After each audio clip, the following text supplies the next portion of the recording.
Atención, este audiolibro animado es una producción intelectual registrada y una obra derivada creada por Audiolibros Prohibidos y a todos los derechos sobre la traducción, narración, caracterización de voz, sincronización labial, animación y composición audiovisual están reservados internacionalmente. Queda estrictamente prohibida cualquier forma de reproducción, distribución, modificación, extracción, realización de copias o uso comercial. No se otorga ningún tipo de autorización o permiso para su uso fuera de esta plataforma. Las infracciones serán perseguidas legalmente hasta las últimas consecuencias. Disfrute de esta obra única. Ambrose Bierce el dedo medio del pie derecho. Y es bien sabido que la vieja casa Manton está embrujada en todo el distrito rural que la rodea. Y aún en el pueblo de Marsal, a una milla de distancia, ninguna persona de mente imparcial tiene duda alguna de ello.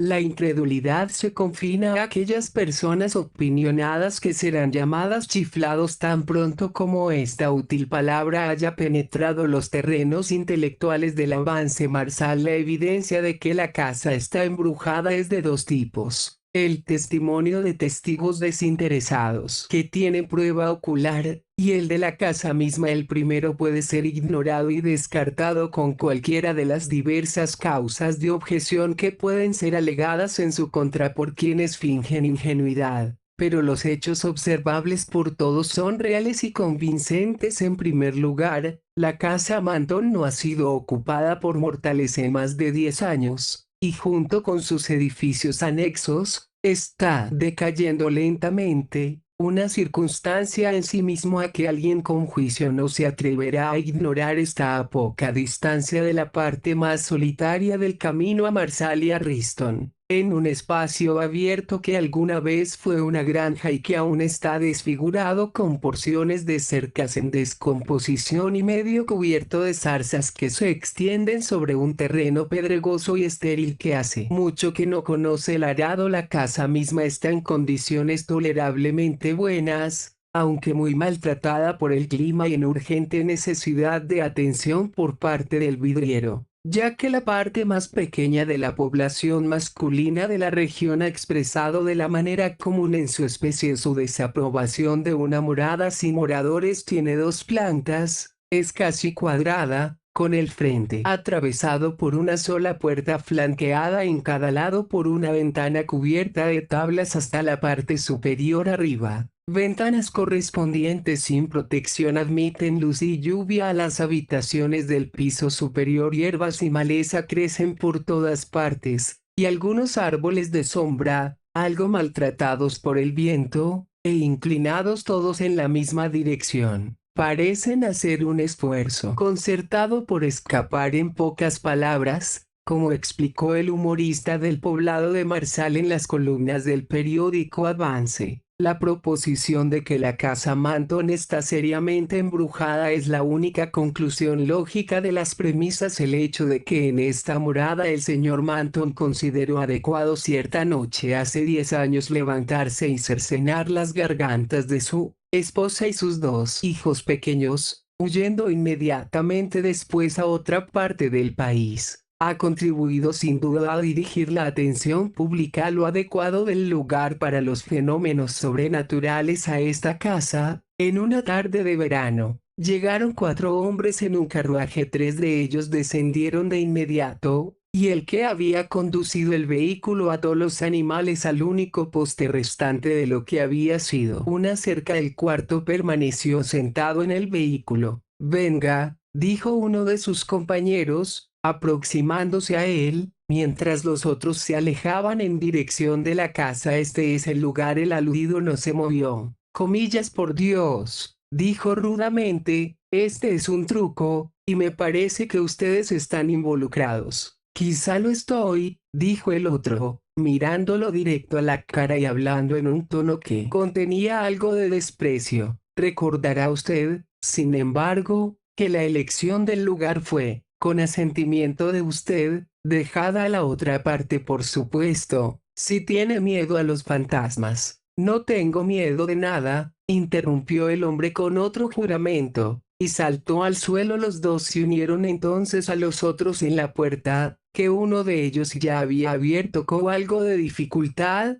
causada por el óxido en la cerradura y las bisagras. Todos entraron. El interior estaba oscuro, pero el hombre que había abierto la puerta sacó una vela y cerillas y encendió una luz. Abrió después el cerrojo de una puerta que estaba a la derecha del pasillo. Esto les dio entrada a una habitación grande y cuadrada que la vela alumbraba. Débilmente el piso tenía una gruesa cubierta de polvo, que atenuaba parcialmente sus pisadas. Había telarañas en los ángulos de las paredes y colgando del techo como tiras de encaje antiguo, haciendo movimientos ondulatorios en el perturbado aire. La habitación tenía dos ventanas en paredes adyacentes, pero desde ninguna podía verse nada salvo la rústica superficie interior de las tablas. A pocos centímetros del cristal no había chimenea ni muebles. No había nada. Además de las telarañas y el polvo, los cuatro hombres eran los únicos objetos ahí que no eran parte de la estructura. Se veían bastante extraños a la amarilla luz de la vela. El que había descendido del carruaje tan reticentemente era especialmente espectacular. Podría calificarse de sensacional. Era de mediana edad, de constitución gruesa, con pecho poderoso y anchos hombros. Al ver su figura, se habría pensado que tenía la fuerza de un gigante. Sus facciones expresaban que la usaría como un gigante. Estaba bien rasurado, su cabello muy corto y gris. Su estrecha frente estaba cubierta de arrugas sobre los ojos, que sobre la nariz se volvían verticales. Las pesadas cejas negras seguían la misma ley, salvándose de encontrarse solo gracias a un giro hacia arriba en lo que de otro modo habría sido el punto de contacto. Profundamente hundido bajo ellas, brillaba en la oscura luz un par de ojos de color incierto, pero obviamente demasiado pequeños. Había algo imponente en su expresión, que no ayudaban a suavizar la boca cruel y la ancha mandíbula. La nariz no estaba mal, para ser una nariz. Uno no espera mucho de las narices. Todo lo que de siniestro tenía el rostro del hombre parecía acentuarse por una palidez innatural, parecía no tener sangre. La apariencia de los otros hombres era bastante común, eran personas como las que uno conoce y después olvida haber conocido. Todos eran más jóvenes que el hombre descrito, y entre él y el mayor de los otros, que se mantenía apartado, había claramente poca simpatía. Ambos se evitaban mutuamente la mirada. Caballeros, dijo el hombre que sostenía la vela y las llaves, creo que todo está correcto. Está listo, señor Roser. El hombre que se mantenía apartado del grupo hizo una reverencia y sonrió. Comillas. Y usted, señor Grossmith. El hombre pesado se inclinó y frunció el ceño. ¿Me harán el favor de quitarse sus abrigos? Sus sombreros, abrigos, chalecos y bufandas fueron rápidamente retirados y lanzados por la puerta hacia el pasillo. El hombre de la vela asintió con la cabeza, y el cuarto hombre, el que había urgido a Grossmith a salir del carruaje, sacó del bolsillo de su gabardina dos largos cuchillos Bowie de aspecto asesino, que sacó ahora de sus fundas de cuero. Son exactamente iguales, dijo, presentando uno a cada uno de los protagonistas, pues a estas alturas hasta el observador más lento habría comprendido la naturaleza de la reunión. Sería un duelo a muerte. Cada combatiente tomó un cuchillo, lo examinó cuidadosamente cerca de la vela y probó la fuerza de la hoja y empuñadura sobre su rodilla levantada. Sus personas fueron registradas después, por turnos, por el segundo de su rival. Si le place, señor Grossmith, dijo el hombre que sostenía la luz, se colocará en esa esquina. Señaló al ángulo de la habitación que estaba más lejos de la puerta, hacia donde Grossmith se dirigió después de que su segundo se despidió de él con un apretón de manos que no tenía nada de cordial. En el ángulo más cercano a la puerta se colocó el señor Rosner y después de una susurrada consulta su segundo lo dejó, uniéndose al otro cerca de la puerta. En ese momento la vela se extinguió súbitamente, dejando todo en una profunda oscuridad. Quizá la causa fue una ráfaga de viento proveniente de la puerta abierta. Cualquiera que fuera la causa, el efecto fue inquietante. Caballeros, dijo una voz que sonó extrañamente poco familiar en la alterada condición que afectaba a las relaciones de los sentidos. Caballeros, no se moverán hasta que escuchen que se cierra la puerta exterior. Se escuchó el sonido de trastabilleos, después cómo se cerraba la puerta interior, y finalmente la exterior se cerró con un golpe que estremeció al edificio entero. Pocos minutos después, el hijo de un granjero que regresaba tarde se encontró con un carruaje ligero que era conducido furiosamente hacia el poblado de Marsal. Declaró que detrás de las dos figuras en el asiento delantero se sentaba una tercera, con las manos sobre los hombros inclinados de los otros, que parecían luchar en vano por liberarse de sus dedos. Esta figura, a diferencia de las otras, estaba vestida de blanco, y sin duda había subido al carruaje mientras pasaba frente a la casa embrujada, ya que el muchacho podía presumir de una considerable experiencia con lo sobrenatural. Su palabra tenía el peso justamente otorgado al testimonio de un experto. La historia en conexión con los sucesos del día siguiente eventualmente apareció en el Advance, con algunos ligeros retoques literarios y una sugerencia al final de que el caballero aludido recibiría la oportunidad de usar las columnas del periódico para dar su versión de la aventura nocturna, pero el privilegio quedó sin reclamar, y los eventos que llevaron a este duelo en la oscuridad fueron de lo más sencillos. Una tarde, tres jóvenes del poblado de Marsal estaban sentados en una tranquila esquina del porche del hotel, fumando y discutiendo el tipo de asuntos que tres jóvenes educados de un pueblo sureño encontrarían naturalmente interesantes. Sus nombres eran King,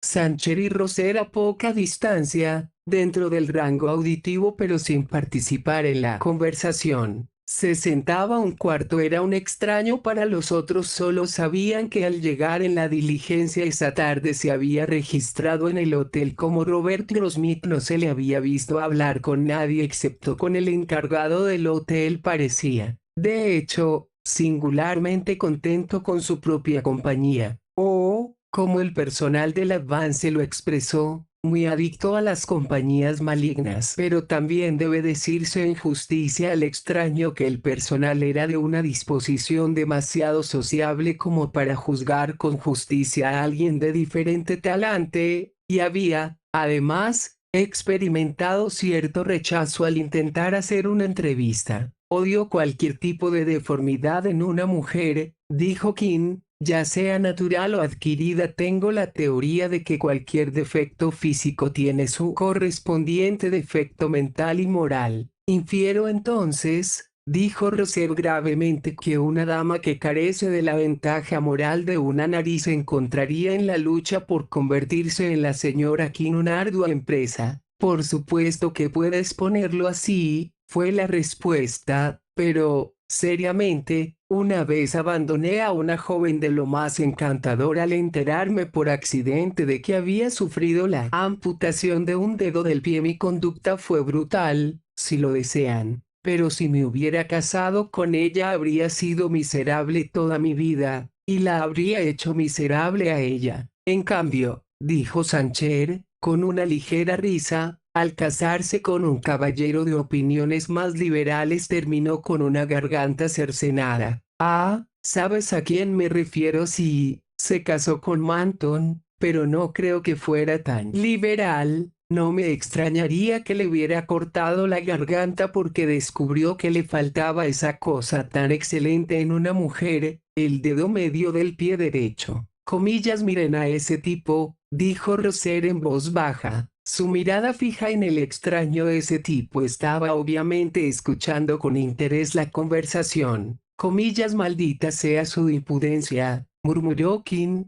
Comillas, ¿qué debemos hacer? Eso es fácil, replicó Roser, levantándose. Señor, continuó, dirigiéndose al extraño, creo que sería mejor si llevara su silla al otro lado de la veranda. La presencia de caballeros es claramente una situación poco familiar para usted. El hombre se levantó de un salto y avanzó con los puños apretados, su cara pálida de rabia. Todos estaban ahora de pie. Sancher se interpuso entre los beligerantes. Eres apresurado e injusto, le dijo a Roser, Este caballero no ha hecho nada para merecer ese lenguaje, pero Roser no quiso retirar ni una palabra por las costumbres del país y de la época. La discusión solo podía tener una conclusión. Demando la satisfacción que merece un caballero, dijo el extraño, que se había tranquilizado. No tengo ningún conocido en esta región. Quizá usted, señor, haciendo una reverencia a Sancher, será tan amable de representarme en este asunto. Sancher aceptó la confianza, algo renuente, debe confesarse, pues la apariencia y los modales del hombre no eran del todo de su gusto. King,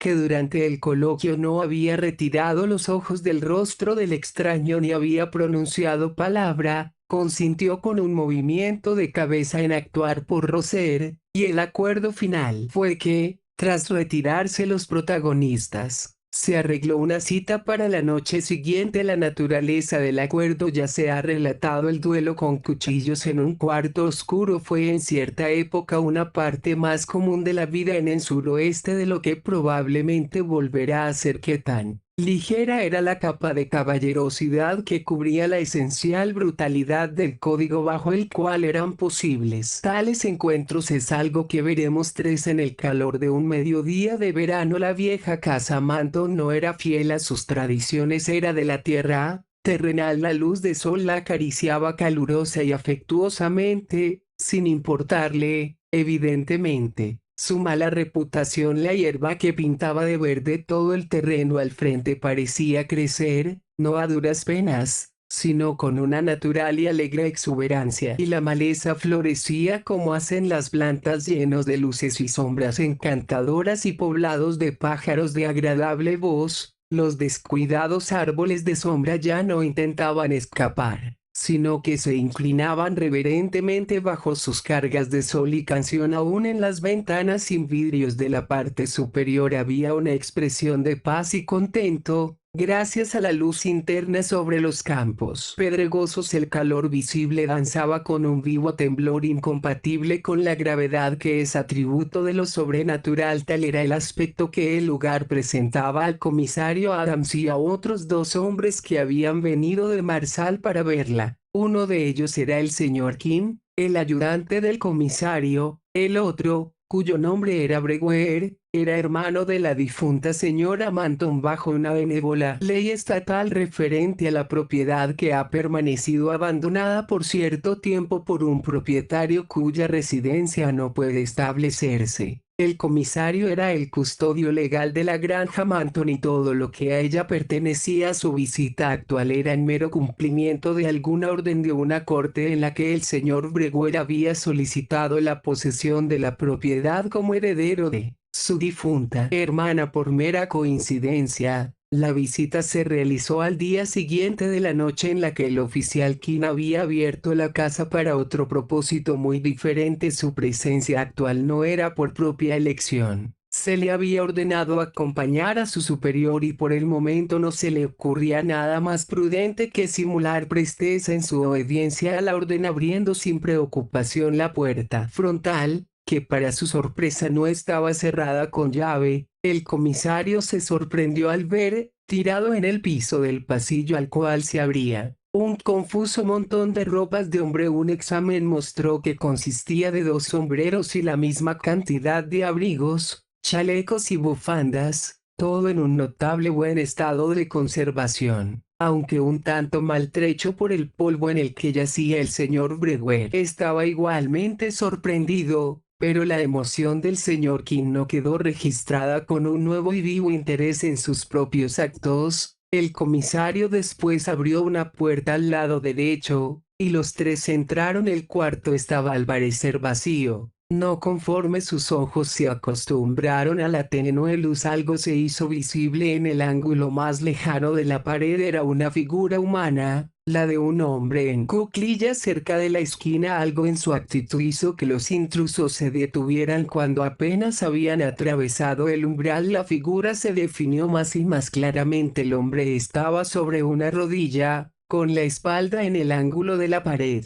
sus hombros elevados al nivel de sus orejas, sus manos frente a su cara, no las palmas hacia afuera, los dedos separados y torcidos como garras. El blanco rostro volteado hacia arriba sobre el contraído cuello tenía una expresión de pánico indescriptible, la boca a medio abrir, los ojos increíblemente expandidos. Estaba muerto sin embargo, con la excepción de un cuchillo Bowie, que evidentemente había caído de su propia mano. No había otro objeto en la habitación. En el espeso polvo que cubría el piso había algunas confusas pisadas cerca de la puerta y a lo largo de la pared en la que se abría a lo largo de una de las paredes adyacentes. También, pasando frente a las ventanas entabladas, estaba el rastro dejado por el propio hombre al dirigirse hacia su esquina instintivamente. Al aproximarse al cuerpo, los tres hombres siguieron ese rastro. El comisario tomó uno de los extendidos brazos, estaba tan rígido como el hierro, y la aplicación de una ligera fuerza movió el cuerpo entero sin alterar la relación de sus partes. Breguer, pálido de emoción, observó fijamente el distorsionado rostro. Dios misericordioso, gritó repentinamente. Exclamaciones Manton. Tiene razón, dijo King, que claramente intentaba mantener la calma. Conocía a Manton en aquel tiempo, tenía barba y cabello largo, pero él podría haber agregado. Lo reconocí cuando retó a Roser. Le dije a Roser y Sancher quién era antes de que le jugáramos esta horrible broma cuando Roser salió de este cuarto oscuro detrás de nosotros, olvidando su abrigo en la emoción del momento y alejándose con nosotros en el carruaje solo en camisa. Durante todas las despreciables acciones supimos con quién estábamos tratando. Asesino y cobarde que era, pero nada de esto, dijo el señor King con su mejor luz. Trataba de penetrar el misterio de la muerte del hombre que no se había movido de la esquina en que había sido colocado, que su postura no era de ataque o defensa, que había soltado su arma, que había obviamente perecido de puro terror por algo que vio. Circunstancias todas que la perturbada inteligencia del señor King no podía comprender con claridad, debatiéndose en la oscuridad intelectual en busca de una pista para su laberinto de duda. Su mirada, dirigida mecánicamente hacia abajo como hace uno al ponderar asuntos importantes, cayó sobre algo que, ahí, a plena luz de día y en presencia de compañeros vivientes, le afectó con terror. En el polvo de los años que yacía espeso sobre el suelo, dirigiéndose desde la puerta por la que habían entrado, directamente atravesando la habitación hasta 1 metro del contorsionado cuerpo de Manton, había 3 líneas paralelas de pisadas, ligeras, pero definidas impresiones de pies descalzos, los exteriores de niños pequeños. El interior de una mujer. Desde el punto en que terminaban o regresaban, todas apuntaban en una sola dirección. Breguer, que las había observado en el mismo momento, se inclinaba hacia adelante en una actitud de total atención, horriblemente pálido. Miren eso, gritó, señalando con ambas manos a la pisada más cercana del pie derecho de la mujer, donde al parecer se había detenido y permanecido en pie. Falta el dedo medio del pie. Era Gertrude. Gertrude era la difunta señora Manton, hermana del señor Breguer. Atención, este audiolibro animado es una producción intelectual registrada y una obra derivada creada por Audiolibros Prohibidos y a todos los derechos sobre la traducción, narración, caracterización de voz, sincronización labial, animación y composición audiovisual están reservados internacionalmente. Queda estrictamente prohibida cualquier forma de reproducción, distribución, modificación, extracción, realización de copias o uso comercial. No se otorga ningún tipo de autorización o permiso para su uso fuera de esta plataforma. Las infracciones serán perseguidas legalmente hasta las últimas consecuencias. Disfrute de esta obra única.